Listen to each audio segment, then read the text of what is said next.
Hello and welcome to this NSPCC and O2 webinar on practical ways to help you keep your kids safe online. Hopefully you can hear me okay, otherwise you might need to adjust the volume on your computer or your phone. My name is Helen Westerman and I'm Head of Local Campaigns here at the NSPCC.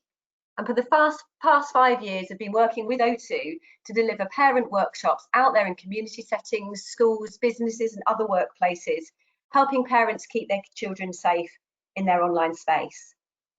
This workshop lasts for about 30 minutes and will include an online screen presentation and videos, so it might be useful to have your screen in the full screen mode.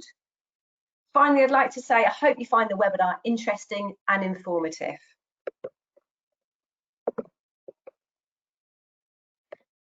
I'll start by explaining what will be covered during the webinar. We'll use the first part to explore the concerns that parents might have about their children's use of tech and begin to look at some of the resources that we have available to support you. From here, we'll move on to look at what children enjoy doing on the internet and how it can help them, as well as some of the risks. We'll then discuss how to use our team frameworks, which stands for talk, explore, agree and manage, which helps children stay safe by having regular and open conversations about what they're doing online. Practical tips and advice are provided throughout the session, and we'll look in more detail at the help available from the NSPCC and O2 partnership. We're not going to be able to cover everything during this session, but we hope to leave you feeling more confident and better equipped to talk to your kids about keeping safe online following this webinar. It's important to remember you're not alone in worries you may have about what your kids are doing online. And according to some research that the NSPCC carried out last year, we know that for some parents, their biggest worry is their children won't talk to them if they see or hear something that upsets them online. But despite this, less than a quarter of parents reported frequently discussing online safety with their children. To explore this a bit more, we're now going to show you a short film that highlights some of the concerns that parents may have, and just bear with me while I open the film for you.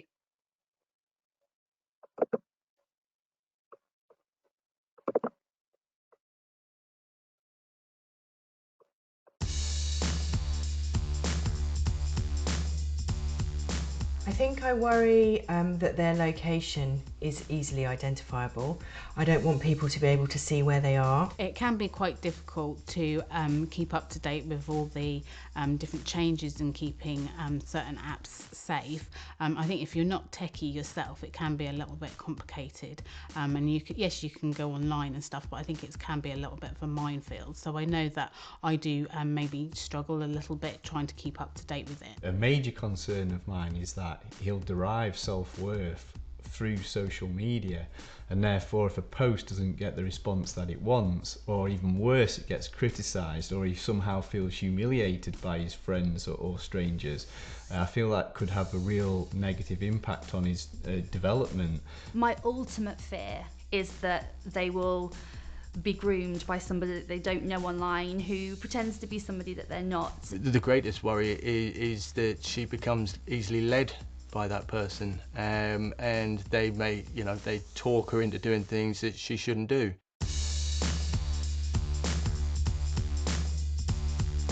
I'm really conscious about being in the room when they're playing. So the computer isn't in their bedroom, it's in our living room. So when they're playing, I can kind of hear what they're doing. I talk to both the kids all the time about those risks. I think that's probably my best bet to help them stay safe. And also for me to just feel comfortable that they're okay and they're not worried and they're not frightened. It's difficult, and I think sometimes you have to pitch those conversations differently for the different ages. But yeah, we do talk about it, and they talk between themselves as well. So I think openness is probably your best bet.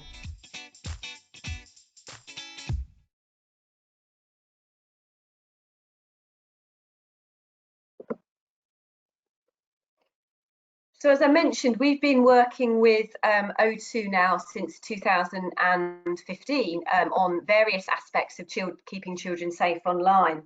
And I'm going to cover a number of our joint resources throughout this webinar, from our free booklets and games to the NetAware website and our advice line for parents. All of the resources and services offered through the partnership are available to everyone, so you don't need to be an O2 customer to use any of these resources. This includes visiting O2 stores for free technical advice on how to make your devices safer for children. Please be aware, however, that O2 stores are temporarily closed at the moment due to the coronavirus pandemic. Now we're going to look at what children like to do online. Technology helps children learn, explore their creative side, and connect with friends and family. And we know that the internet presents many opportunities for children to develop. For children, online and offline are all the same world, so it makes sense that what they like to do online is much the same as they like to do offline. They like to play, learn, create, and connect. If I think back to my own childhood, without the internet, I was doing all of these things, but just not in the online space. Play is something that all kids like to do. It helps with development, social skills, and children like to play games online, whether it's on their own or with others, and they might play on your device when they're really little before getting their own devices as they go older. There's also loads of educational games out there, and programs like Minecraft are even being used in school. Children also like being creative, so sites like PopJam encourage them to create pictures that they can share, and other apps allow them to share images or videos as a way of expressing themselves. And for younger children, there's even apps and games that let them pretend to be hairdressers.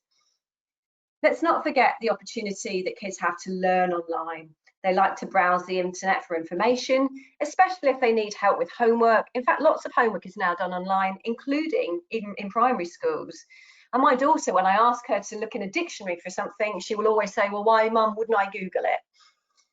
I think of particular importance, the internet offers fantastic opportunities for children to go online and connect with friends and family, make new friends. Kids love to be sociable.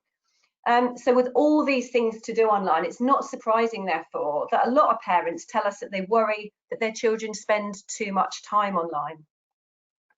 Now, whilst distinctively there may be concerns around how long children spend online, the benefits and risks are more relevant to what children are doing when they're online rather than how long they spend doing it.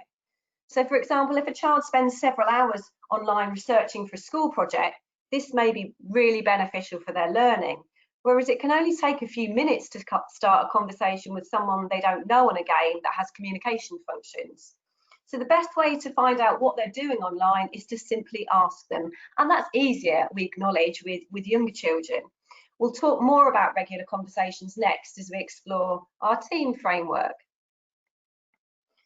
Regular conversations form the first part of our team framework. 4 steps to keep your child safe online: talk, explore, agree, and manage. We're going to come back to this framework throughout the session. Here's how it's broken down. Firstly, talk to your child or children regularly about what they're doing online, the same as you would ask about their day at school. Online life is very much real life for many children, so taking an interest in what they're doing, why they enjoy it, and how they can stay safe.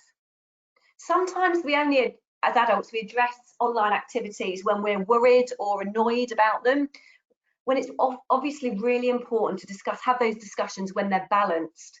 So actually we hear from children all the time that perhaps they don't take issues or concerns to their parent because the only time the parent shows an interest is when they're cross with them or wanting to get the child off YouTube or Clash of Clans or something like that. So it's really important to have conversations with children that reflect the broad range of things they do online, not just the risks. This helps to keep lines of communication open, meaning that children know they can discuss things with us and come to us if they see things that worry or upset them. Ask your child to show you their favourite things to do online and take an interest in what they do, just as you would do offline. This will give you a way to support and encourage them with learning what they know and explore their online world together. When we move on to agree, it's really important that we're agreeing rules and boundaries for our family together and to be a great role model ourselves. Remember that rules about oversharing online go both ways.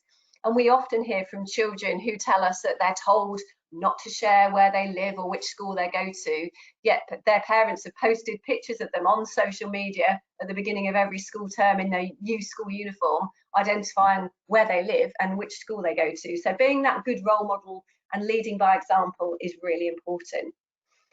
And finally, manage. So managing the technology that your children use through parental controls and privacy settings. And we'll talk about this a bit more later in the session. So let's moving on. Let's now look at some of the challenges that parents may face. Regular conversations are important, and lots of parents do want to talk and explore what children are doing online. However, when children are using so many different platforms, it can be really difficult to remember and to keep on top of them. So NetAware has been developed to be really user-friendly. It's a product developed between the NSPCC and O2, and it's an online safety website that has simple, bite-sized information, advice on different social networks, apps and games that kids are using, helping you explore the platforms together. It's designed to be really straightforward. It's got a straightforward guide to understanding what your kids are doing online. It has reviews and tips from O2 gurus, parents and kids themselves. So you really get a range of different perspectives on the platforms that they're using. There's a section on latest news that discusses the newest games or trends, and a summary of frequently asked questions. NetAware can also direct you to other resources for further support.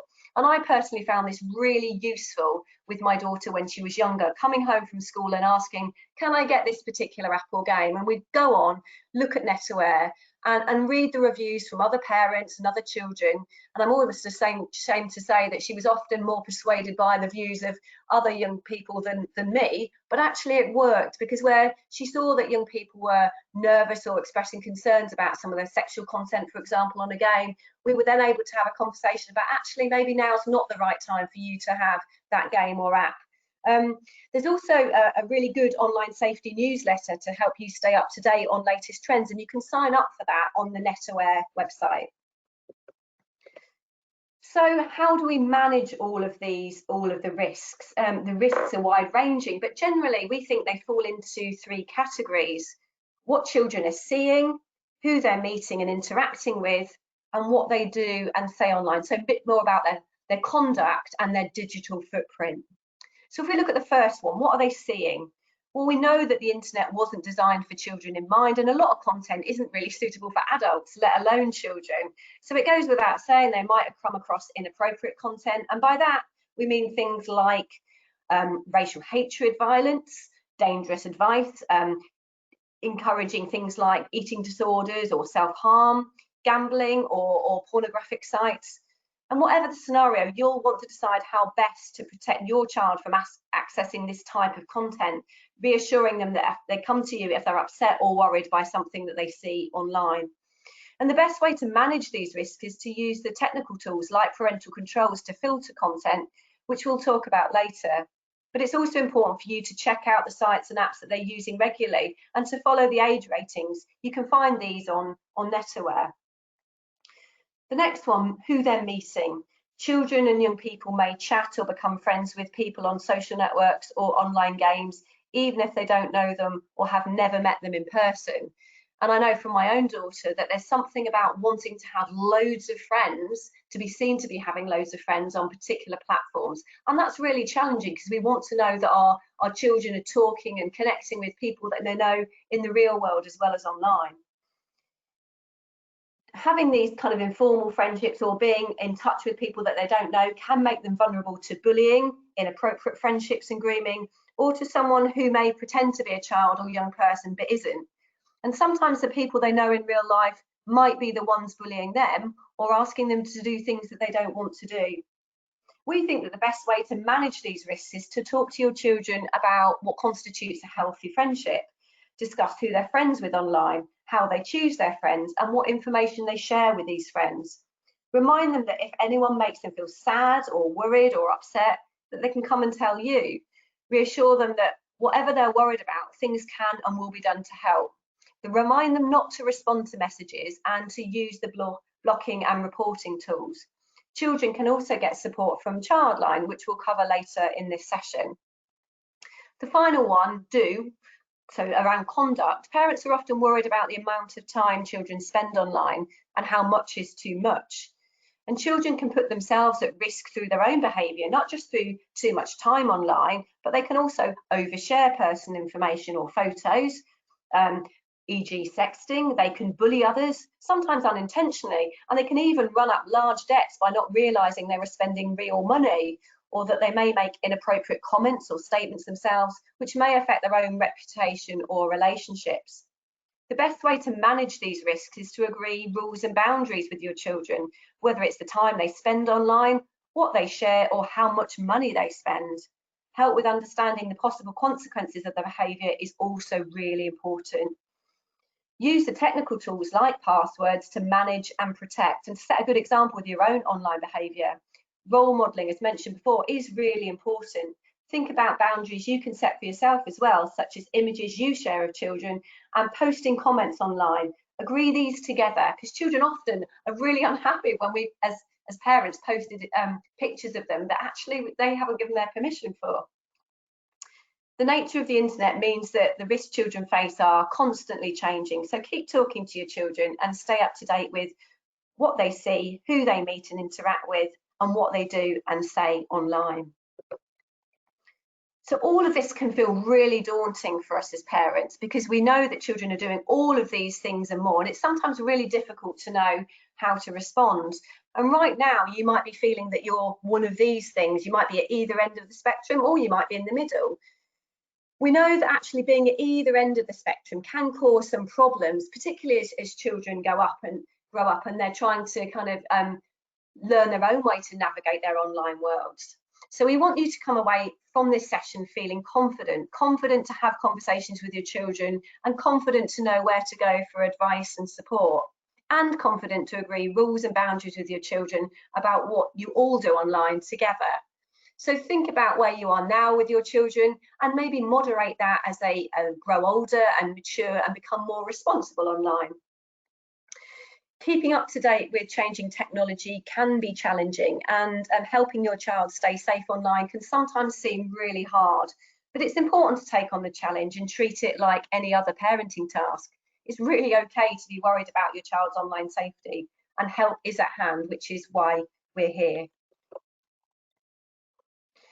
There's a whole range of technical tools to help keep children safe online. So we've talked about talk, agree, explore, and now we're looking at manage. So as I mentioned, there's all these technical tools, from parental controls on Wi-Fi, devices and search engines, to privacy settings on websites, social media and apps. These can filter content, restrict access, and block specific websites that you may be worried about. Within certain sites, your child can block and report accounts or posts that make them feel uncomfortable or worried. Those regular conversations will help them to recognise when this happens. Where platforms such as Snapchat or Facebook offer location settings, turning these off will go a long way to keeping children safer while on the sites, apps and games that they currently enjoy using. We know that with so many different platforms and changes, it can be really challenging to find practical ways to ensure that children are using platforms safely. That's why we have further support to help you with this. So we're working in partnership with O2, and we have O2 gurus trained by NSPCC in store or over the phone. Sometimes we find it easier to have a chat face-to-face. So if you want help setting up your child's first phone, updating settings, or understanding how certain controls work, you can make an appointment with a guru in most O2 stores, or just pop in. And as I mentioned before, O2 stores are temporarily closed, but we will be open after the coronavirus pandemic subsides. You can also speak to an O2 guru through our free advice line, and currently that's open 10 AM to 4 PM Monday to Friday, and the hours will be extended once the coronavirus pandemic has subsided.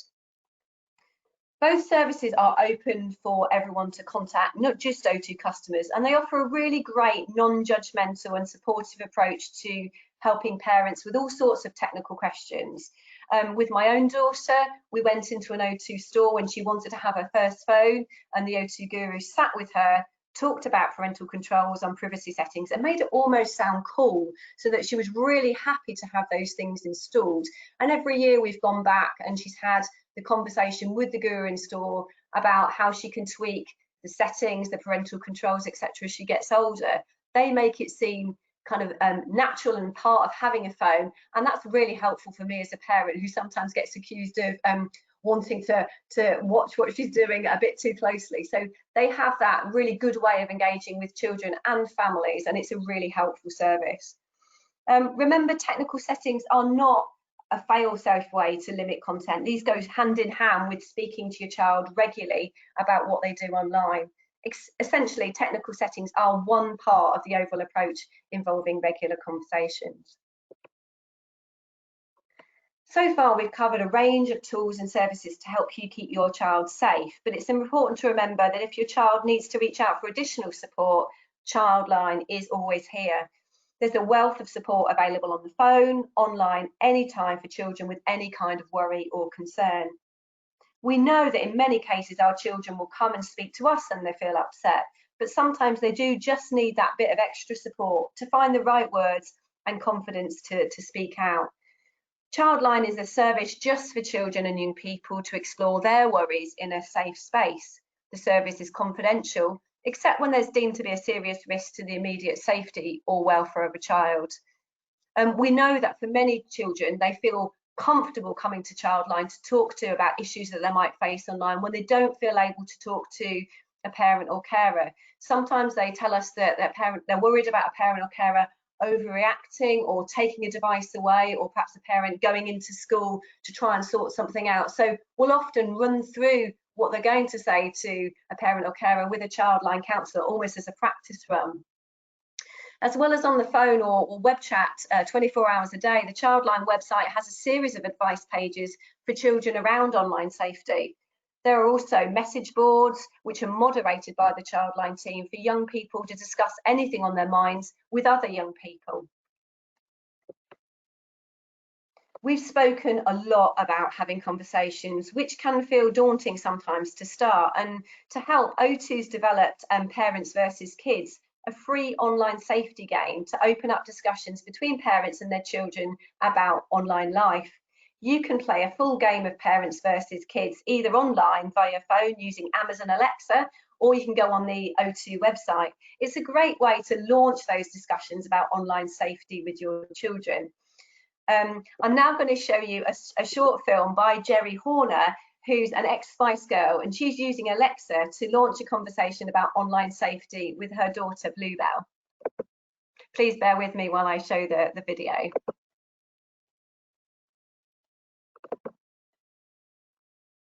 Alexa, play Parents versus Kids.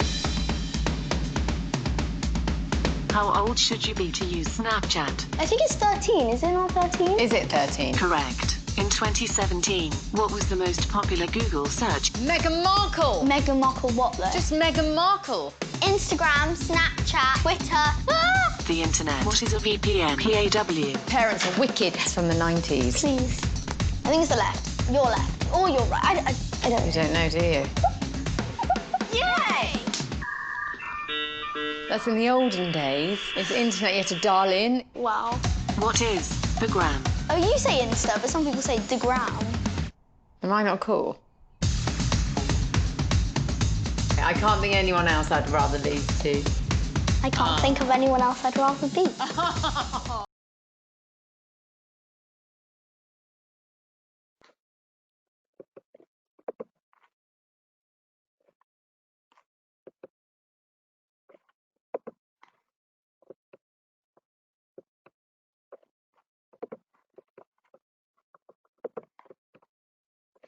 So we're drawing to the end of today's webinar, and just to conclude, we started by thinking about the worries and concerns that we have as parents and carers about our children going online. We then looked at the opportunities the digital world provides for our children through play, creating, learning and connecting. We introduced our team framework, which is talk, explore, agree and manage, and the different resources to help you better understand the apps that children use to get online, what they can do online and the risks they might face. So what are the key steps you can take to keep your children safe? The first one we think is talk to your children about what they're doing online, why they enjoy it and if there's anything that is worrying them. The second one is to visit NetAware to learn about the apps, sites and games that your children are using. Sign up to get updates and keep checking back for our latest news. Number 3 is set up parental controls and privacy settings. Book an appointment with an O2 guru or give them a call via the advice line number. And finally, number 4, use our team framework to manage this process on an ongoing basis. We'd encourage all of you to have 2 conversations this week, one with your child or children and one with another adult. Firstly, talk to your child about what they're doing online. Perhaps mention that you've looked at this webinar. Don't underestimate the power that simple conversations with your children can have. There are also other adults who are part of the family, like grandparents, uncles and aunties. Include them in your conversations about staying safe online. Sometimes kids prefer to talk to a trusted adult who isn't their parent, so it's important they share your knowledge and approach and understand how they can help and support you and your children. And we hear regularly from children who will say, well, at home everything's locked down, but when I go to nanny and granddad's, actually I can access everything. So it's really important that the whole family is involved in keeping children safe. Finally, I hope you've enjoyed the workshop and found it useful. Using the resources we've discussed today, millions of parents have now had conversations with their children about staying safe online. We will send you a follow-up email following today's webinar, sharing all the information that's been covered today, as well as links to NetAware, Parents versus Kids, and other resources and support available. We will also be sharing a survey asking for feedback on the webinar. It's important for us to receive your feedback so we know how we're doing and what else we need to include. And finally, thank you so much for listening and viewing the webinar today.